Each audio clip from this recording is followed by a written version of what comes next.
اللہم صلی علی محمد وآل محمد وجل فرج آل محمد۔ السلام علیکم یا علی مدد تمام مومنین و سامعین و ناظرین۔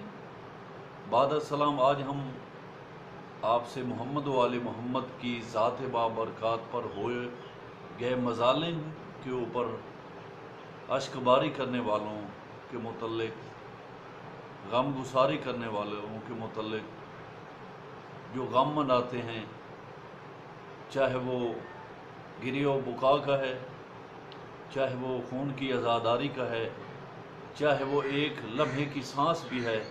تو محمد و آل محمد کے فرامین اقدس کے مطابق اس عبادت عظیم کا اجر عظیم کیا ہے۔ اللہ پاک نے، یہ محمد و آل محمد نے اپنے فرامین اقدس میں اس ذکر عظیم کی محافل کو سجانے کے لیے، اس ذکر عظیم کی محافل کو برپا کرنے کے لیے مومنین صاحبان یا جو بھی صاحبان جو محمد و آل محمد کی عزاداری میں اپنے آپ کو سیاپوش کرتے ہیں، غم مناتے ہیں، ان کے لیے کیا اجر و ثواب ہے، وہ آج ہم آپ سے بیان کرنے والے ہیں۔ ہماری گزشتہ جتنی بھی ویڈیوز تھیں ان میں بندہ حقیر نے آپ کو انبیاء علیہم الصلاۃ والسلام کی گریہ زاری بھی بیان کی تھی، قرآن و حدیث سے، ائمہ اطہار کے فرامین سے بھی۔ تو آج بھی اس وقت بھی میرے ہاتھ میں یہ کتاب نہایت ہی مستند کتاب ہے، فقہ اثناء عشریہ کے مطابق، یہ آپ ملاحظہ فرما سکتے ہیں۔ کتاب کا نام ہے دمۃ الثاقبہ۔ یہ علامہ جنہوں نے یہ کتاب تالیف کی ہے، آقائے محمد باقر دہشتی بہوانی نجفی، جلد نمبر 1۔ اس کتاب کے بالکل سٹارٹنگ میں ہی یہ ٹاپک جو ہے وہ تحریر کیا گیا ہے۔ تو آئیے محمد و آل محمد کے فرامین کے مطابق میں آپ کو بتانا چاہتا ہوں کہ ذکر آل ابا و ذکر و آل کسا کی محافل سجانے والوں کا کیا اجر و ثواب ہے۔ تو یہ پہلی حدیث پاک جو میں آپ کو بیان کرنے والوں، اعمالیہ توسی میں امام صادق علیہ السلام سے منقول ہے کہ جو شخص ہمارے بے گناہ بہائے گئے خون پر آنسو بہائے، یا ہمارے غصب شدہ حق کو یاد کرے اور ہمارے ناموس کے بازاروں اور درباروں میں جانے، یا ہمارے کسی بھی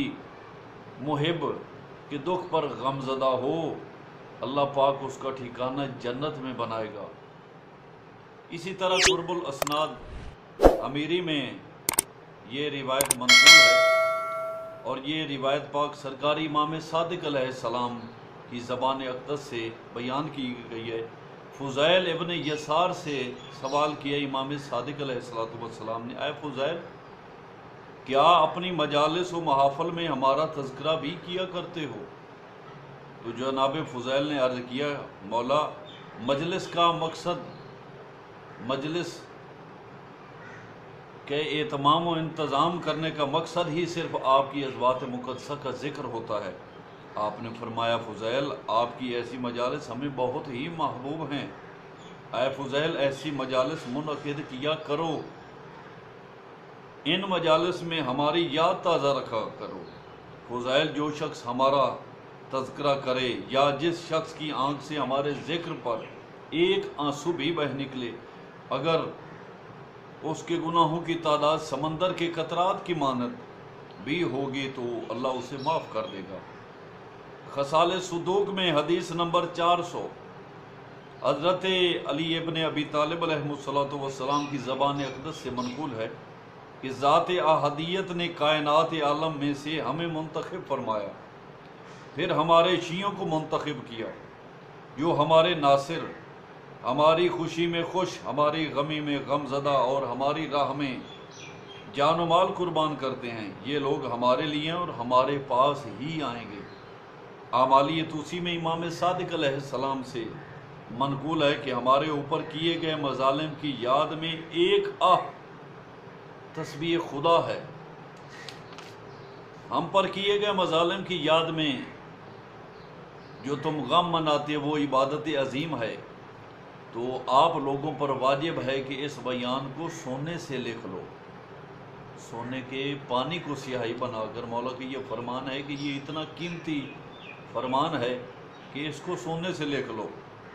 اسی طرح محمد ابن مسلم نے امام صادق علیہ السلام سے روایت کی ہے کہ امام حسین علیہ السلام اپنے زائرین کو دیکھتے ہیں، آپ ان کے اور ان کے آباء و اجداد کے ناموں تک سے واقف ہیں، آپ اپنے ہر رونے والے کو دیکھتے ہیں، پھر ان کے لیے خود بھی استغفار کرتے ہیں اور اپنے آبائے اکرام سے بھی رونے والوں کے لیے استغفار کی درخواست کرتے ہیں،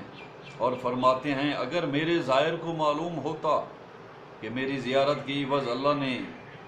اس کو کتنا اجر دے رکھا ہے تو وہ مجھے رونا تک بھول جاتا، یعنی اتنا خوش ہو جاتا کہ اس کو اس اجر عظیم پانے کی خوشی میں مجھے رونے تک بھول جاتا۔ جب میرا زائر زیارت سے فارغ ہو کر واپس لوٹتا ہے تو اس کے ذمہ کوئی گناہ نہیں ہوتا۔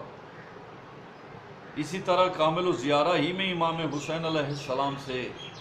یہ فرمان اقدس مروی ہے، انا قتیل العبرہ، میں کشتہ عبرت ہوں۔ کامل ہی میں اسماعیل بن جابر سے مروی ہے کہ امام صادق علیہ السلام نے امام حسین علیہ السلام سے روایت کی ہے، انا قتیل العبرہ، جب بھی کوئی میرا نام اٹھائے گا تو اس کی آنکھوں سے بے اختیار آنسو ٹپک پڑیں گے۔ کامل اور عمالی صدوق میں داؤد رکی سے مروی ہے کہ میں امام صادق علیہ السلام کی خدمت میں بیٹھا تھا کہ آپ نے پانی مانگا، پانی پینے کے بعد فرمایا لعن اللہ قاتل الحسین، اے داؤد جو شخص پانی پیا اور قاتل امام حسین علیہ السلام پر لعنت کرے اور اس سے بیزاری اختیار کرے تو اللہ اس کے نامہ اعمال میں 1,00,000 نیکی کا اضافہ فرما دیتا ہے، 1,00,000 گناہ مٹا دیتا ہے اور 1,00,000 درجہ میں اضافہ فرماتا ہے، 1,000 غلام آزاد کرنے کا ثواب دیتا ہے۔ یوم محشر وہ شخص پاک و پاکیزہ دل محشور ہوگا اور اس کے ذمہ کوئی گناہ نہ ہوگا۔ کامل ہی میں امام سجاد علیہ السلام سے یہ فرمان اقدس روایت کیا گیا کہ ہمارے ذکر پر جس شخص کی آنکھ سے آنسو ٹپک کر رخسار پر بہہ جائے اللہ اسے جنت میں جگہ عنایت فرمائے گا، جو شخص ہمارے مصائب یاد کر کے ایک آنسو بہا لے اللہ اسے جنت میں داخل کرے گا۔ اگر کسی شخص کو ہماری محبت کی وجہ سے کوئی تکلیف پہنچے، یہ کافی صاحبان ہیں جو ہمیں صرف اس لیے تکلیف دیتے ہیں کہ ہم محمد والے محمد کی ذات بابرکات کا، ان انوار چہاردہ معصومین کا ہم قضاخانہ برپا کرتے ہیں، ہم مودت و ولایت و معرفت رکھتے ہیں، تو یہ لوگ ہمیں تکلیف دیتے ہیں۔ تو امام اس ضمن میں فرما رہے ہیں کہ ہماری محبت کی وجہ سے کوئی تکلیف پہنچے تو وہ ہمارے مصائب کو یاد کرے، اللہ اس کو جنت میں جگہ دے گا اور آتش جہنم کی عدت سے محفوظ رہے گا۔ زید شہام سے روایت کی گئی ہے کہ ہم اہل کوفہ سے ایک گروہ امام صادق علیہ السلام کے حضور پیش ہوئے، ہم مولا کے حضور میں بیٹھے تھے کہ جعفر ابن عفان آ گیا۔ امام صادق علیہ السلام نے پوچھا جعفر میں نے سنا ہے کہ تم ہمارے مصیبت پر اشعار کہہ لیتے ہو۔ جعفر نے عرض کیا مولا بے شک کہہ لیتا ہوں۔ امام صادق علیہ السلام نے فرمایا کیا میرے جد امجد امام حسین علیہ السلام کے سلسلہ میں بھی کبھی اشعار کہے ہیں؟ جعفر نے عرض کیا مولا کبھی کبھی کہہ لیتا ہوں۔ آپ نے فرمایا کچھ ہمیں بھی تو سناؤ۔ جعفر نے ایک مرتبہ پڑھا جس کو سن کر آپ اس قدر روئے کہ آپ کی ریش مبارک آنسوؤں سے تر ہو گئی۔ پھر فرمایا جعفر